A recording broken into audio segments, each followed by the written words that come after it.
गुरु प्यारी साध संगत जी, आप सभी को प्यार भरी राधा स्वामी जी। साध संगत जी, एक दिन सलमान खान अपनी नई फिल्म की शूटिंग के लिए एक खास लोकेशन की तलाश में थे। निर्देशक ने उन्हें सुझाव दिया कि डेरे का शांत और खूबसूरत वातावरण फिल्म की कहानी के लिए बिल्कुल सही रहेगा। सलमान खान और उनकी पूरी टीम शूटिंग की तैयारी के साथ डेरे पहुंच गई।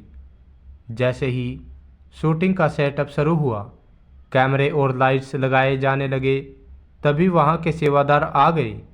उन्होंने तुरंत शूटिंग को रोका और कहा, डेरा एक आध्यात्मिक स्थान है। यहाँ किसी भी प्रकार की शूटिंग या कैमरे रिकॉर्डिंग की अनुमति नहीं है। सलमान खान हैरान हो गए। उन्होंने शांतिपूर्वक कहा, हम यहाँ कोई भी बुरा काम नहीं कर रहे हैं। यह फिल्म समाज को एक अच्छा संदेश देने के लिए बनाई जा रही है। लेकिन सेवादार अपनी बात पर अड़े रहे। चर्चा चल रही थी कि तभी वहां बाबा जी आ पहुंचे। बाबा जी का शांत और सौम्य व्यक्तित्व देखकर सलमान खान तुरंत खड़े हो गए और उनका अभिवादन किया। बाबा जी ने मुस्कुराते हुए पूछा, बेटा, यहाँ क्या हो रहा है? सलमान खान ने विनम्रता से सारी बात बाबा जी को बताई और कहा, हमने यह सोचा था कि इस खूबसूरत स्थान को अपनी फिल्म में दिखाएंगे ताकि दुनिया इसे देख सके। सलमान खान की बात सुनकर बाबा जी ने सलमान खान को एक गहरी बात कही कि सलमान, यह दुनिया पहले से ही एक फिल्म है। ईश्वर ने इसे बड़े प्यार से बनाया है। इसमें हर इंसान, जानवर और प्रकृति का अपना अपना किरदार है। सलमान चकित होकर बोले, बाबा जी, मैं आपकी बात समझा नहीं। बाबा जी ने समझाया, सोचो, जब तुम फिल्म बनाते हो तो क्या करते हो? एक कहानी लिखते हो, किरदार चुनते हो और फिर उन्हें अपनी भूमिका निभाने के लिए कहते हो। इसी तरह ईश्वर ने यह पूरी सृष्टि बनाई है। लेकिन जो असली चीज़ है वह यह दिखावटी दुनिया नहीं, बल्कि तुम्हारी आत्मा का सत्य है। बाबा जी ने सलमान को एकांत में ध्यान लगाने का सुझाव दिया। उन्होंने कहा, कुछ समय के लिए अपनी आंखें बंद करो और अपने भीतर झांको। जो सच तुम्हें दिखेगा वही असली दुनिया है। सलमान ने पहली बार ध्यान का अनुभव किया। उन्होंने अपनी आंखें बंद की और अपने जीवन के संघर्ष, सफलता और असफलता को एक फिल्म की तरह देखा। उन्हें महसूस किया कि वह खुद को ही भूल गए हैं और केवल बाहरी दुनिया में खोए हुए हैं। जब उन्होंने अपनी आंखें खोली तो उनका चेहरा शांत और संतुष्ट लग रहा था। उन्होंने बाबा जी से कहा, आज मैंने महसूस किया कि मैं केवल एक अभिनेता नहीं, बल्कि इस दुनिया का हिस्सा हूँ जिसे ईश्वर ने अपने प्यार से बनाया है। मैंने जो दौलत और शोहरत के पीछे भागा वह सब मेरी आंखों का भ्रम था। सलमान ने तुरंत अपनी टीम से कहा, हम यहाँ शूटिंग नहीं करेंगे। यह स्थान खुद में एक संदेश है। हम इसे बिगाड़ने का अधिकार नहीं रखते। उन्होंने बाबा जी से आशीर्वाद लिया और वादा किया कि वह अपनी फिल्मों में अब सच्चाई और आध्यात्मिकता का संदेश देंगे। साथ संगत जी, दुनिया एक मंच है और हम सभी इसमें किरदार हैं। असली खुशी हमें तब मिलती है जब हम अपने अंदर के सत्य को पहचानते हैं। साथ संगत जी, यह कहानी काल्पनिक जरूर है। यह कहानी हर इंसान को सिखाती है कि असली शांति बाहरी चीज़ों में नहीं, बल्कि हमारे भीतर छिपी है।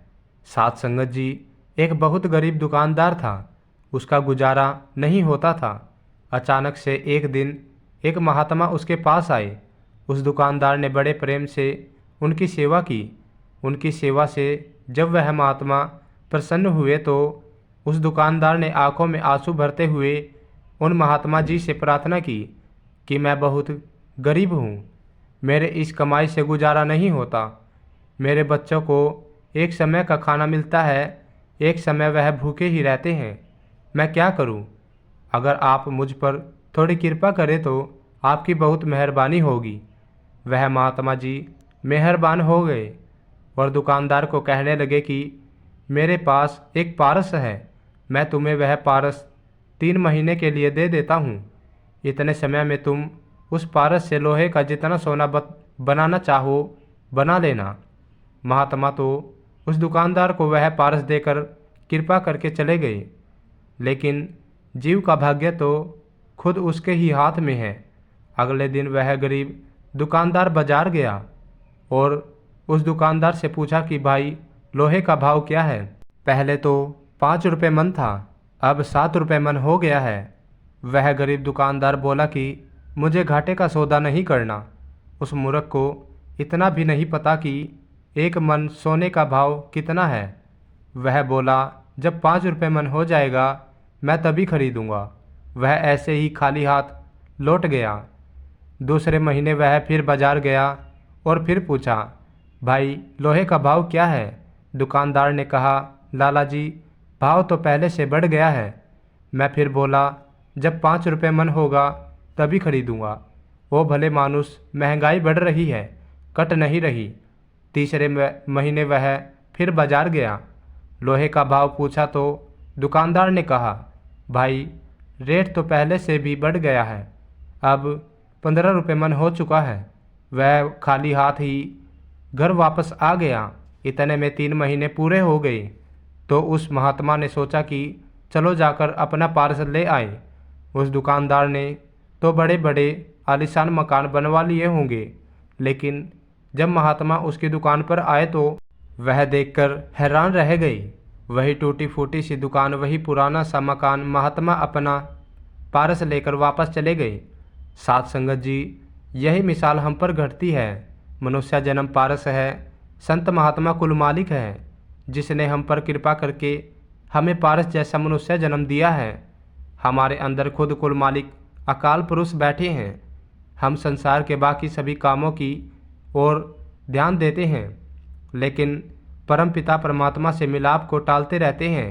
हम यह नहीं समझते कि परमपिता परमात्मा से मिलाप करके हम उसका रूप हो जाएंगे और जन्म मरण के बंधनों से हमेशा के लिए आज़ाद हो जाएंगे।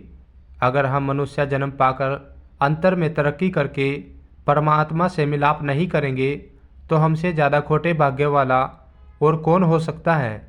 सद्गुरु से मिलाप का एक ही रास्ता है और वह है भजन सिमरन। साध संगत जी, इसी के साथ इजाज़त चाहते हैं। मिलते हैं एक और नई वीडियो के साथ। अगर वीडियो अच्छी लगे तो वीडियो को लाइक करके चैनल को सब्सक्राइब ज़रूर कर देना जी, और कमेंट में राधा स्वामी लिखना मत भूलना जी। मिलते हैं एक और नई वीडियो के साथ, तब तक के लिए राधा स्वामी जी।